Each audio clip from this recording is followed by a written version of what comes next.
Hi guys! Welcome to AJA Tech Talk channel.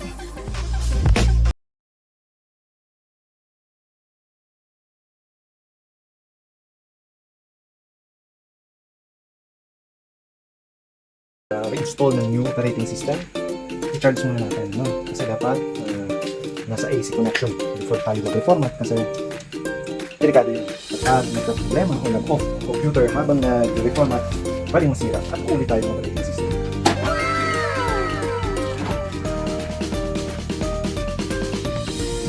Kailangan natin yun ikabit muna sa power, no?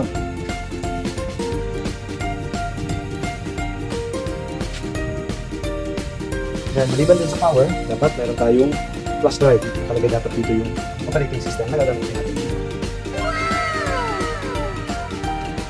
Gamitin natin. Buksan ulit natin ang laptop.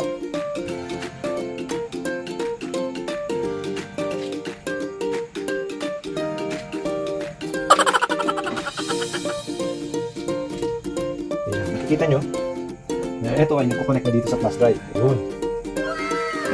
Start na tayo ng installation.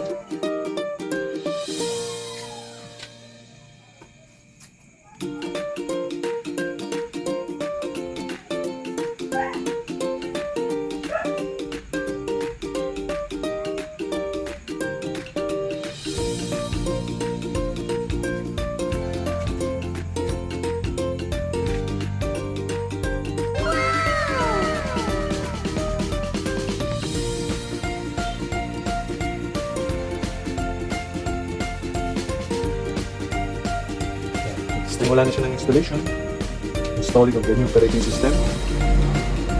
Hintayin lang natin ito matapos, no? Then after, babalik natin lahat ng programs na install. Dati naka-install dito.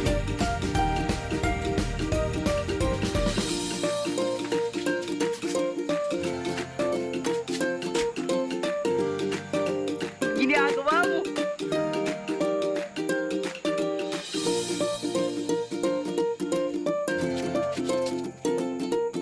Ginagawa mo!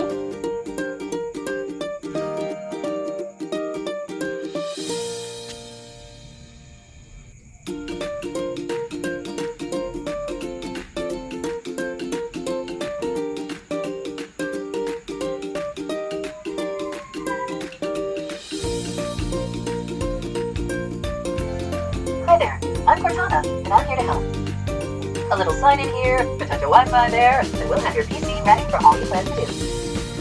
Use your voice or the keyboard along the way, and if you'd like you to stay quiet, just select the little microphone icon towards the bottom of your screen.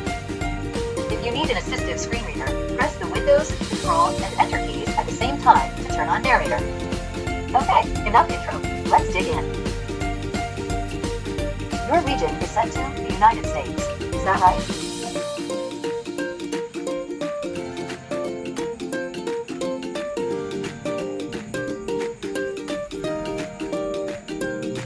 Your keyboard is set to US. Do you also type with another keyboard layout? Now let's get you connected to a network. That way you can get... Just so you know, connecting to a... Type what you want to name your account. For your account. These are the settings my...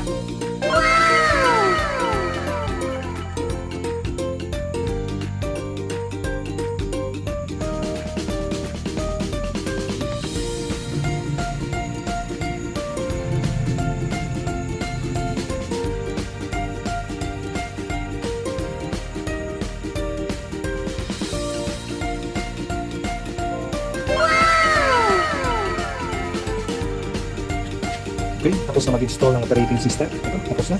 Na-display na yung desktop niya. Mag-install naman tayo ng mga application. Yung office application, browser, at iba pang mga kakailanganin, yung mga drivers like yung sa printer.